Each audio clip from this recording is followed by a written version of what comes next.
आवाज भी तो कम से कम निकालो, पढ़ाई में कमजोर हो तो इसमें तो तेज रहो। चिल्लाने में तेज रहना चाहिए। हम लोग आज फिर एक नया टॉपिक लेके आए हैं।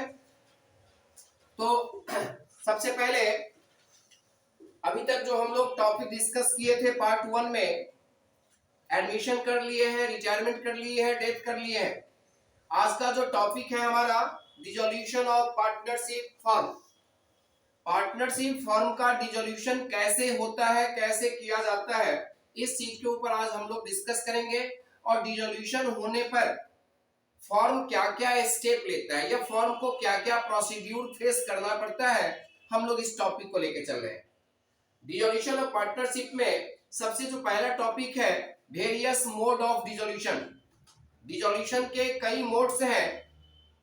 जो वेरियस मोड्स ऑफ डिसोल्यूशन के अंदर हम लोग आए, क्या क्या चीज है, तो हमने लिया dissolution of partner, dissolution of firm. एक फर्म का डिसोल्यूशन कैसे किया जाएगा, इसके लिए हमने लिया कि मोड मींस डिसोल्यूशन होता कब है और क्यों होता है, what are the various reason. यहां पहला बता रहे हैं कि डिसोल्यूशन बाय एग्रीमेंट। पार्टनर्स जो फर्म चला रहा था, तो फर्म स्टार्ट करने के वक्त एक एग्रीमेंट बनाया जाता है। उस एग्रीमेंट में टाइम ड्यूरेशन मेंशन होगा कि हमें ये बिजनेस कितने दिन तक डील करने हैं, कितने समय तक के लिए हम बिजनेस करेंगे। तो वहां पे बोला जाएगा कि डिसोल्यूशन बाय एग्रीमेंट। एग्रीमेंट बोलता है कि फर्म इस डेट को तोड़ देना है तो तोड़ देना है। फिर कह रहे हैं डिसोल्यूशन बाय कोर्ट। कोर्ट अगर चाहे किसी भी तरह के इलीगल प्रोसीड्यूर अगर आपके फर्म में हो रहा है, तो कोर्ट चाहे तो by court order court can dissolve the firm. Next हमने दिया dissolution bye notice of partner.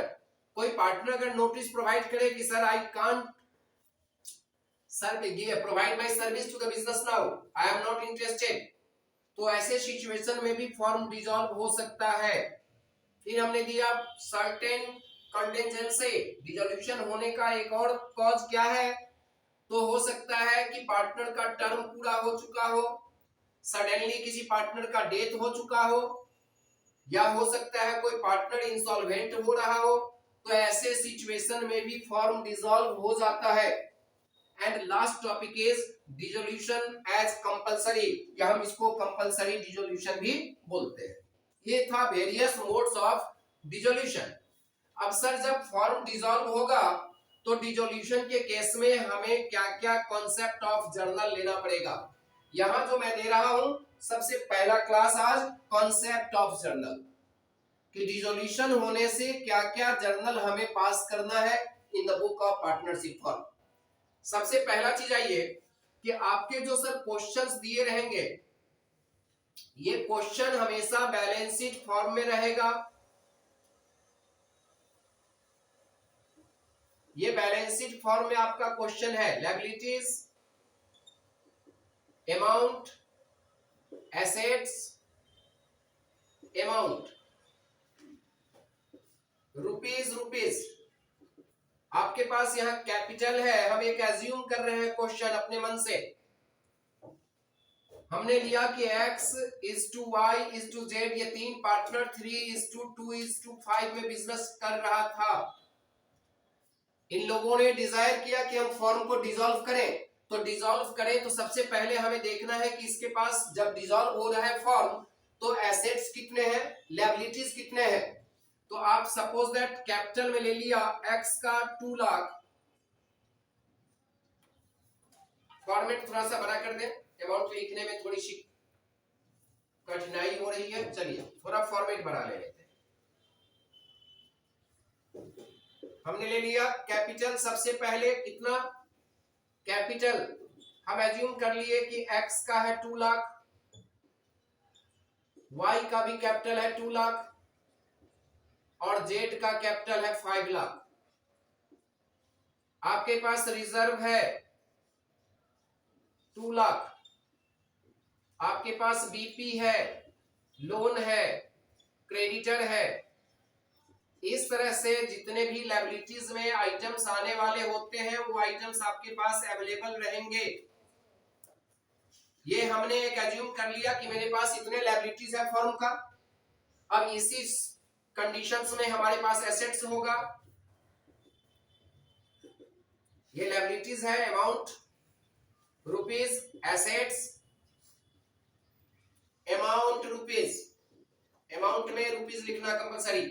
अब आपने यहां ले लिया land, motor, debtor, truck, investment, goodwill, cash. ये हमने एक बार एज्यूम कर लिया कि हमारे पास इतने एसेट्स हैं, एसेट्स में भी लेस और मोर। लैंड हमने ले लिया 4 लाख, मोटर हमने ले लिया 5 लाख, डेटर हमने ले लिया 1 लाख, ट्रक भी हमने ले लिया 1 लाख, इन्वेस्टमेंट हमने ले लिया 3 लाख, गुडविल हम ले लिए 1 लाख, कैश हमने ले लिया 2 लाख। अब देखिए दोनों साइड बराबर है कि नहीं, क्योंकि बैलेंस शीट के बोथ साइड क्या होने चाहिए, इक्वल होना चाहिए।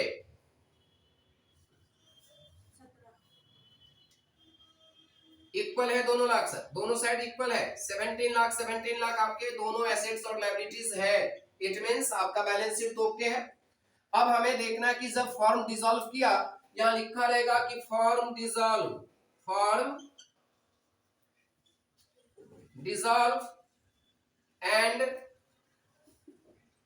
Assets realise dot dot dot dot dot dot, कुछ भी रहे लिखा रहेगा। Land realise 2 lakh, motor realise 5 lakh, debtor realise 6 lakh, goodwill realise. यहां गुडविल हम लोग एडमिशन, रिटायरमेंट और डेथ जब किए थे तो गुडविल का ट्रीटमेंट पार्टनर्स कैपिटल में किया जाता था, नहीं, लेकिन डिसोल्यूशन में goodwill is treated as an assets. Dissolution में गुडविल को एसेट्स में ट्रीट किया जाता है, नहीं कि कैपिटल में। ये बात याद रहेगा, समझ गए कि डाउट है किसी को? नहीं ना? तो इस तरह से क्वेश्चंस आपके रहेंगे। नीचे लिखा रहेगा expense on dissolution, expense on dissolution 10,000 20,000 कुछ भी रहेगा। तो अगर इस तरह के हमारे क्वेश्चंस है तो हम इसके जर्नल प्रोसीड्यूर कैसे पास करेंगे, हम लोग उस पर पहले फोकस करें। क्वेश्चन बनाने का पैटर्न यही रहेगा, यही कंडीशन रहेगा। हमें बस अब देखना है कि जर्नल हम क्या क्या करें। सबसे पहला काम आपको क्या करना है जर्नल एंट्रीज के अंदर में, नंबर 1। चलिए अब यहां जर्नल आप लोग नोट आउट करते चलेंगे। सबसे पहला काम आपको करना है एसेट्स ट्रांसफर, एसेट्स ट्रांसफर, आपको एसेट्स ट्रांसफर करना है। जब आप एसेट्स ट्रांसफर करोगे तो इसमें कौन कौन से एसेट्स ट्रांसफर हो जाएगा बताइए? एक्सेप्ट कैश, सारे एसेट्स ट्रांसफर होते हैं। कैश, बैंक, पीएल, सस्पेंस इसको ट्रांसफर नहीं करना है। ये सारे के सारे कहां जाएंगे? कैपिटल अकाउंट में। तो आप यहां एसेट्स को ट्रांसफर करोगे, जर्नल क्या लिखोगे? Realisation, realisation account DR to various assets, to various assets account. Narration दे देंगे बीइंग एसेट्स ट्रांसफर, समझ गए? एडमिशन में, रिटायरमेंट में, डेथ में हम लोग रिवैल्यूएशन वर्ड यूज करते थे रिटायरमेंट में, लेकिन हम यहां डिसोल्यूशन में क्या यूज करेंगे? रियलाइजेशन, क्योंकि यहां रियलाइज होगा। Is it clear? सेकेंड काम हमें क्या करना है? Liabilities transfer. क्या करना है? लायबिलिटीज ट्रांसफर करना है। अब लायबिलिटीज ट्रांसफर में हम क्या करेंगे? तो रिवर्स एंट्री हो जाएगा, various liabilities account DR, liabilities account DR to realisation, to realisation account. Is it clear? अब यहां ध्यान दीजिए कि लायबिलिटीज में क्या ट्रांसफर नहीं होगा? तो related to the partners, partner से रिलेटेड जो कुछ भी है, जैसे पार्टनर्स कैपिटल है, ट्रांसफर नहीं करना है। रिजर्व है, ट्रांसफर नहीं करना। पीएल है, सस्पेंस है, ये सब ट्रांसफर नहीं होगा। अब तीसरा नंबर काम फर्म क्या करेगा? तो जब एसेट्स देख लिया मेरा कितने का है, लायबिलिटीज देख लिया कितने का है, फर्म डिसॉल्व हो रहा है, डिसॉल्व मींस भंग हो जाना, समापन हो जाना। तो जब फर्म की समाप्ति हो रही है तो क्या करेगा? सारे एसेट्स को बेचेगा, लायबिलिटीज जिसको देना है उसको पेमेंट करेगा। अब एसेट्स अगर वो बेच रहा है तो उसको क्या मिलेगा, फर्म को क्या मिलेगा, for assets realise, realise means sold, realise का मतलब क्या हुआ, सोल्ड किया, तो फर्म को क्या मिलेगा सर, पैसा मिलेगा। इसलिए bank account DR, bank account DR to realisation account, to realisation account लिखेगा, बीइंग एसेट्स रियलाइज बोल के नरेशन पास करेगा, कोई दिक्कत। अब इसमें चौथा स्टेप क्या ले लेगा, तो कुछ ऐसे एसेट्स है कि हो सकता है पार्टनर को अच्छा लग जाए, पार्टनर कहेगा सर ये एसेट्स मैं ले लेता हूं, मार्केट में आप बेच ही रहे हो तो मार्केट में ना बेच के आप ये एसेट्स मुझे दे दो, इसका वैल्यू मैं दूंगा। तो पार्टनर हाथों हाथ कैश नहीं देगा क्योंकि ऑलरेडी बिजनेस का पार्टनर है, उसके कैपिटल अकाउंट से पैसा डिडक्ट कर लिया जाएगा। तो अगर आपके टॉपिक है कि assets taken by partner, assets taken by partner, तो अगर एसेट्स पार्टनर ले लिया तो जर्नल क्या बना देगा, partners capital account DR, partners capitals account DR to realisation account, realisation account, yes या no, being assets taken by partner, narration में डालना है आपको। ये था सर हमारे एसेट्स का सिचुएशन नंबर 1 का। दो काम हमने किया, क्या किया, या तो बाजार में बेचा या पार्टनर ले लिया। ऐसे ही लायबिलिटीज का कंडीशन होगा। 5 नंबर में आइए, liabilities paid, liabilities paid.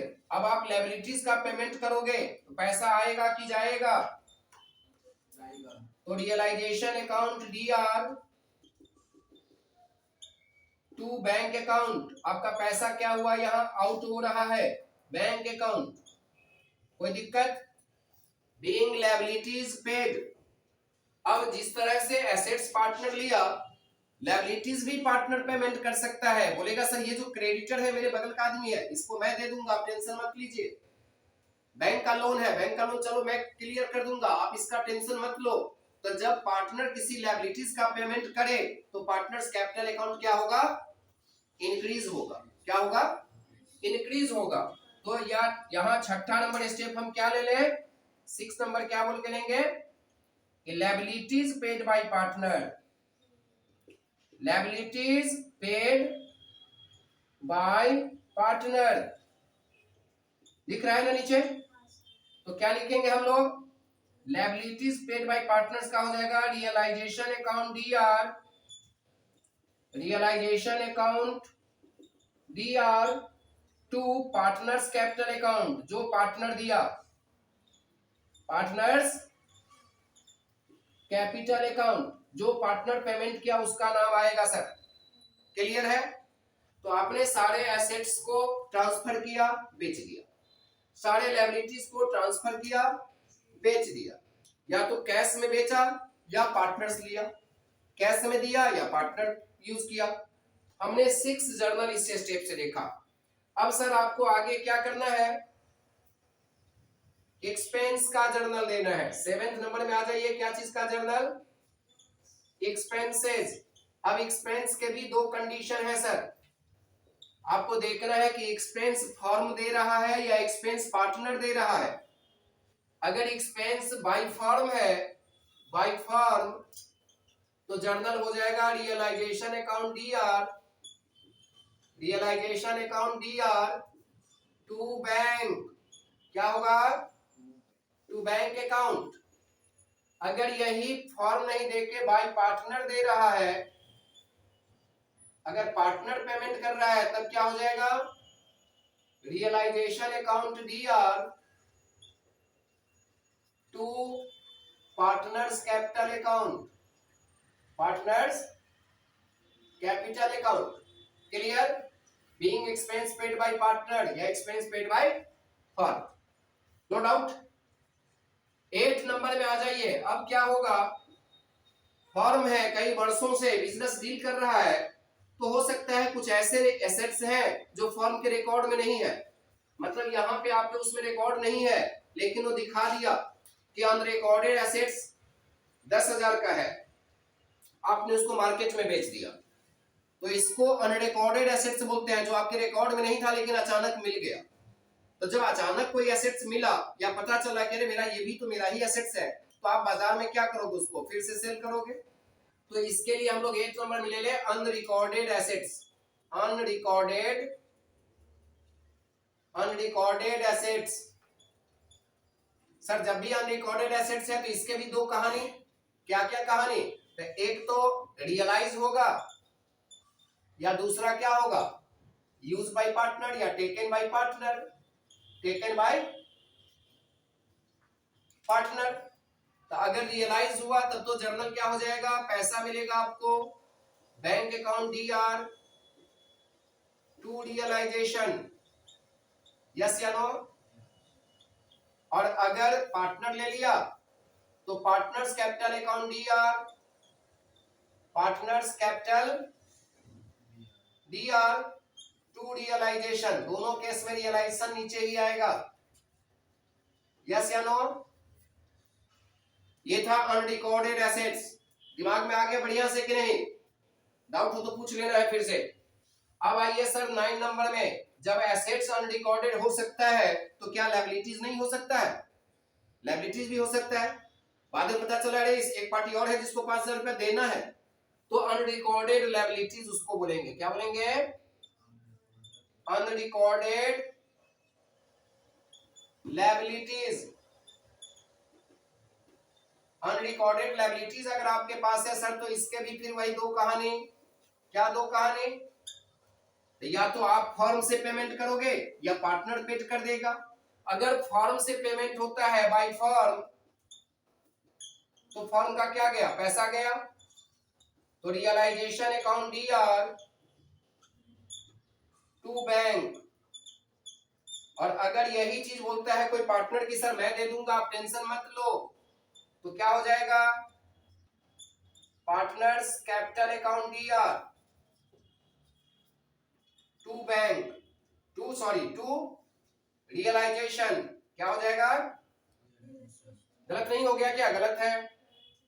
Partners अगर लायबिलिटीज दे रहा है तो उसका कैपिटल क्या होगा, इंक्रीज करेगा, तो क्या हो जाएगा, realisation account DR, realisation account DR to partners capital, partners capital account. ये जर्नल कब होगा, जब बाय फॉर्म रहेगा तो ये होगा, और बाय पार्टनर रहेगा तो, अगर पार्टनर के द्वारा दिया गया लायबिलिटीज तो जर्नल ये होगा। यहां तक के कॉन्सेप्ट क्लियर है, अनरिकॉर्डेड एसेट्स, अनरिकॉर्डेड लायबिलिटीज, समझ गए। अब इसके बाद सर आपके क्वेश्चंस में देखना है कि क्या मेरे पास रिजर्व है, क्या मेरे पास पीएल है, क्या मेरे पास सस्पेंस है।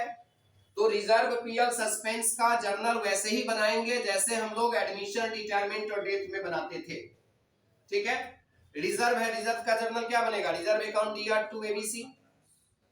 अगर पीएल है लायबिलिटी साइड में तो क्या बनाओगे, PL account DR to ABC. वही पीएल अगर एसेट्स में है तो क्या बना देते, एबीसी टू पीएल। तो पीएल, रिजर्व, सस्पेंस का जर्नल सेम होगा जैसे हम लोग एडमिशन, रिटायरमेंट में करते थे। Is it clear. अब आइए 9th बात में, 10th नंबर में आइए। 10th नंबर में हम लोग क्या करेंगे, open realisation account, open realisation account. इतना जर्नल करने के बाद आप रियलाइजेशन का लेजर बनाओगे। रियलाइजेशन लेजर से या तो प्रॉफिट होगा या लॉस होगा। अब अगर इससे प्रॉफिट हो रहा है, इसके भी दो कहानी हो गए, प्रॉफिट या लॉस। प्रॉफिट अगर होगा तो कैपिटल बढ़ेगा कि कमेगा, realisation account DR to partners capital account, yes या नो। और अगर लॉस हो गया तो partners capital account DR to realisation. ध्यान रहेगा कि नहीं, रिवैल्यूएशन अकाउंट से क्या होगा, या तो प्रॉफिट होगा या लॉस होगा।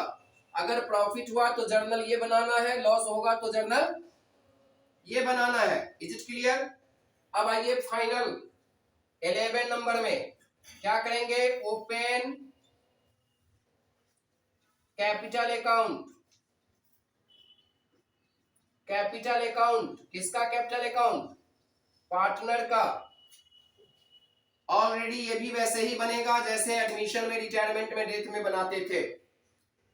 ठीक है, क्रेडिट में बीडी देंगे, रिजर्व देंगे, फिर अकॉर्डिंग टू जर्नल जहां जहां पार्टनर का नाम होगा आप लेजर में उस हिसाब से उसको बैठाओगे। क्लियर है? जब बैठा दोगे तो आपको डिफरेंस निकलेगा, एक साइड निकलेगा कि नहीं? या तो डिफरेंस डेबिट में आएगा या क्रेडिट में आएगा। अगर डिफरेंस डेबिट में आता है, आपका जो बैलेंसिंग फिगर कहां आ रहा है, डी आर में अगर आ रहा है तो आप लिखेंगे capital account D R to bank. क्या लिखोगे? Capital account D R to bank. To bank capital माने पार्टनर्स कैपिटल। ठीक है, और अगर सी आर में आ रहा है, सी आर में अगर डिफरेंस आ गया तब क्या लिखेंगे?